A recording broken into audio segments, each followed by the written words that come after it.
Our next panel is going to be about corporate character in the post-COVID era.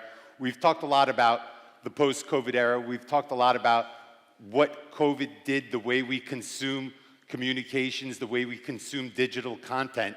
And it has definitely affected our lives, leading many companies and many platforms to rethink their strategies. So we have a very special guest with us. The next panel is called Building Belief, Activating Corporate Character in the Post-COVID Era. It's my pleasure to invite Bianca Ghose, Chief Storyteller, Head of CEO Communications at Wipro. Ladies and gentlemen, please welcome her. Hello. Hi. Hello. Hey, welcome. Thank you. The floor is yours. Thank you so much. Thank you for inviting me here, and it's been such a privilege to just be invited and share the platform with so many global leaders from all around the world. I think, like myself, you will agree that we've had an incredible 2 days, right? This morning and yesterday, we've spent a lot of time just sort of listening to so many different perspectives and reflecting on the many futures that we have ahead of us. Now, what future that's going to be is obviously going to depend on the actions that we all take, both individually as well as, I guess, collectively as nations, as institutions, and also as, just as people. But speaking of action, I want to initiate an action right now, so just bear with me. I think my numbers are correct, maybe off by 1 or 2%, but I think I'm going to come stand here because the light is too bright.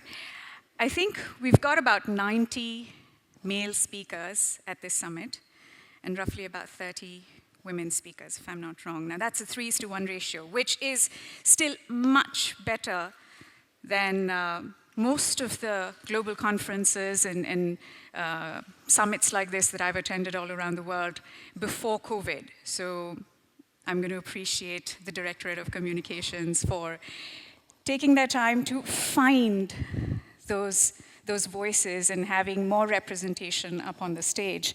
And the reason I bring that up is obviously because I'm going to talk about that a little bit. It's also very close to my heart, equal representation.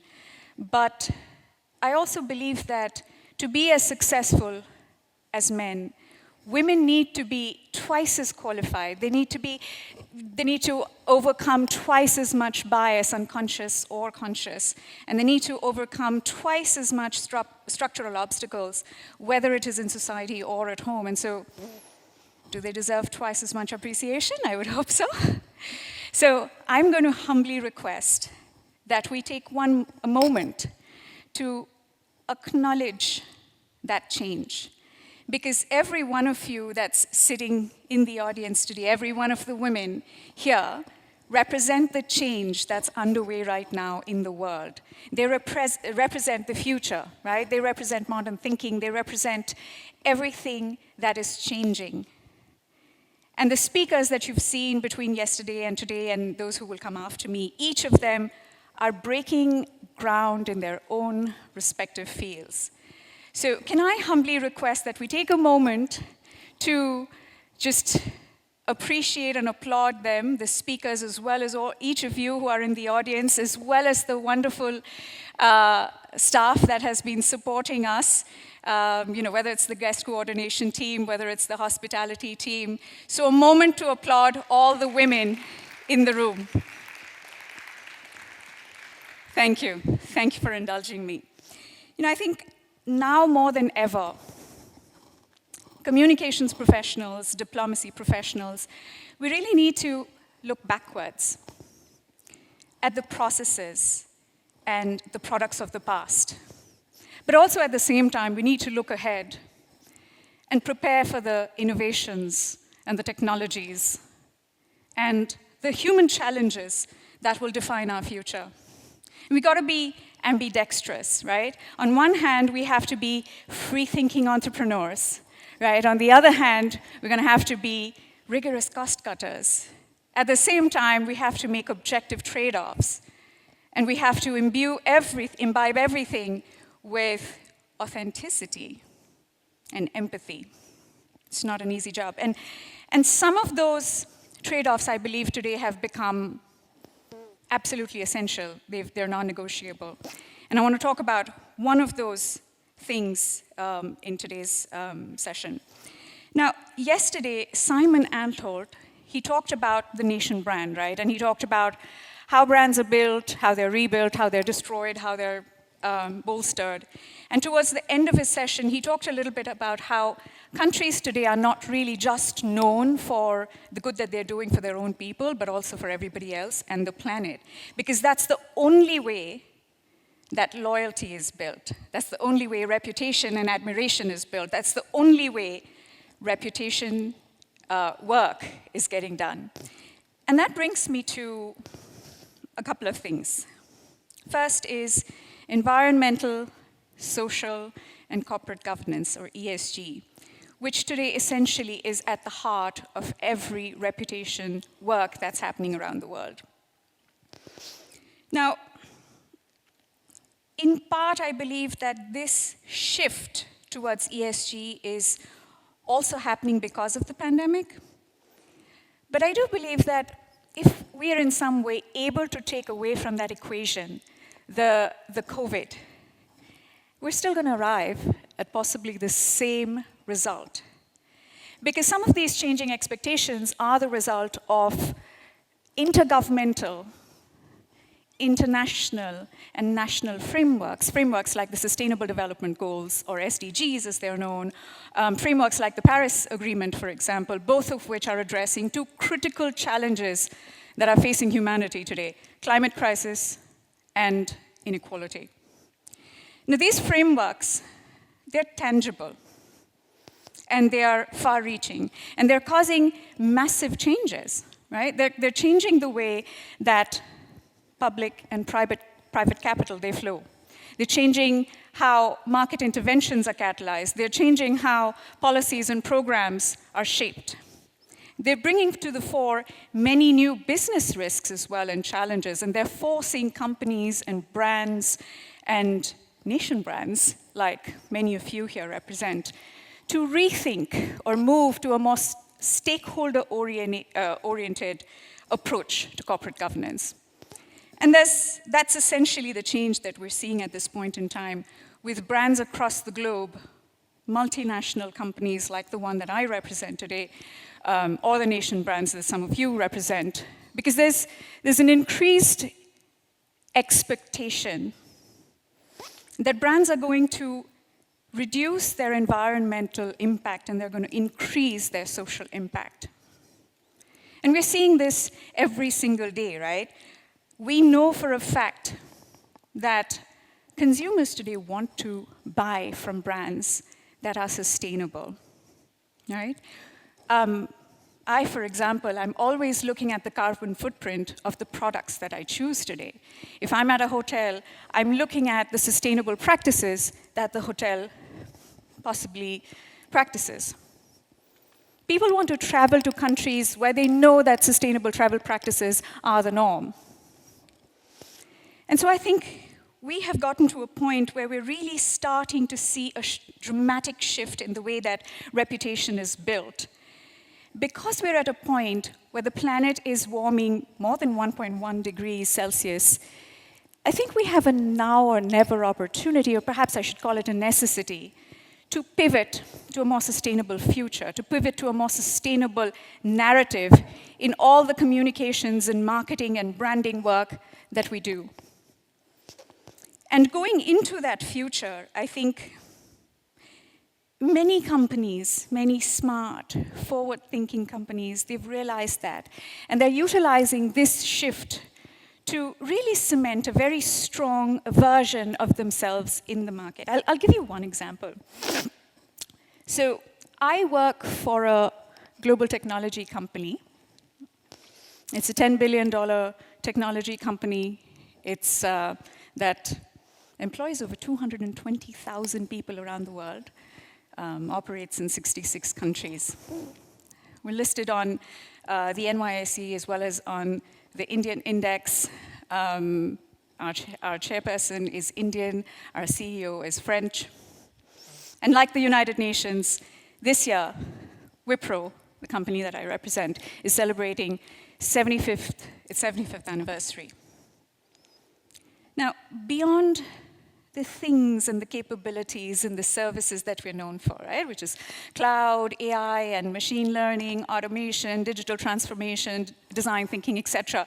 There's one thing that has very firmly cemented this company in the minds of our customers and segregated us in the marketplace. And that is the larger purpose that the company is seen to have and live.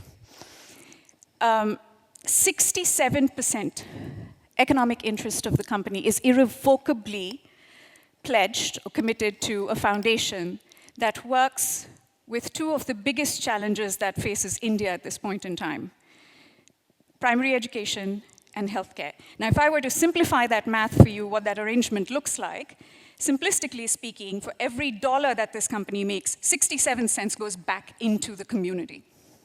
And that's massive. What does that look like? The foundation is working with 350,000 schools in some of India's poorest districts. Over 400,000 people have benefited from Wipro's primary healthcare work. During the pandemic, when it started, back in March 2020, when we started hearing about COVID and countries started locking down, Wipro and the foundation together released, between March 2020 and April 2021, $286 million for health and humanitarian aid. And not just that, it doesn't stop there.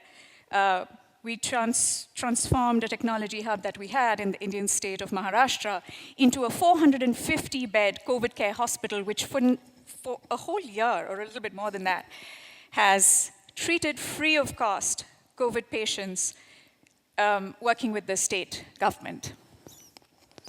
The founder chairman of this company, Mr. Azim Premji, he has donated till now $22 billion to philanthropy. He's in fact one of the top 5 philanthropists in the world, after Warren Buffett and Bill and Melinda Gates, etc. Now, you don't hear a lot about him, even though he's received some of the highest civilian awards in the country and various awards and accolades across the whole world. But the reason for that is that this brand believes in the work that they do and the impact that they're able to have on the community, as opposed to the services that we provide to our customers. And I think that's his vision, and that approach really drives business for us, because that differentiates us in the market. And we're not the only company that is doing this. So I'll give you another example that I like to quote. We've seen that of late, there's been a lot of increase in social media commentary. There's been a lot of conversation, misinformation, disinformation, something that we've been talking about and addressing in this summit as well. And hopefully that people like us who are in the field of communication will help alleviate through the use of data and facts and science to really pivot us into talking about what's fact-based and what's correct. But we know for a fact that there's a lot of social media commentary at this point in time in terms of all the social evils and the social issues that are plaguing us. Is there a way that companies can possibly pivot that tepid sentiment into reputation, into employee advocacy? Starbucks, for example. We know that Starbucks baristas have only one job, right? It's a simple one. You serve your lattes and your snacks with a smile and with efficiency, and you make sure that everybody leaves the Starbucks cafe happy, right?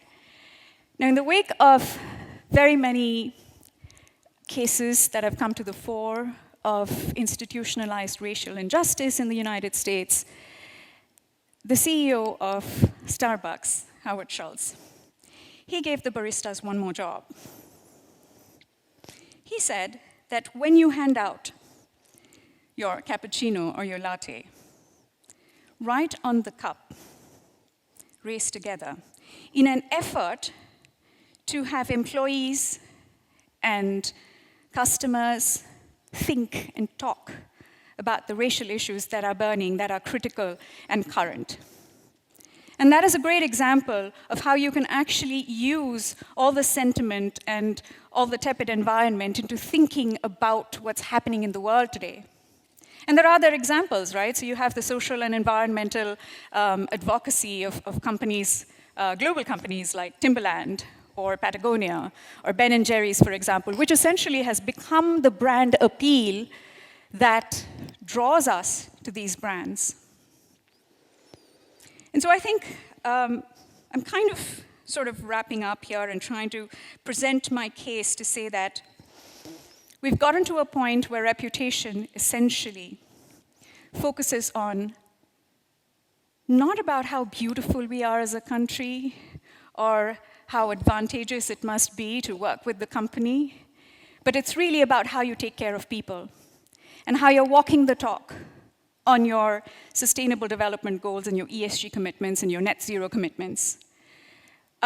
We've realized often enough that there are brands, nation brands as well, who try to portray that they have a social conscience, but they fail it time and again. But that's why, and that's where possibly people like us, we walk in, right? And we're hoping that perhaps we are going to be able to use every marketing moment that's available to us, every opportunity to build stakeholder engagement, to build momentum around social conversations, to shift the voice of the brand that we represent towards a brand that cares, towards a brand that is staying on the side of right, staying on the side of humanity wherever possible. And I think that as we head into the next century, we're possibly getting to a point where companies who are able to do that are essentially going to be the companies that will win in the marketplace. Thank you very much.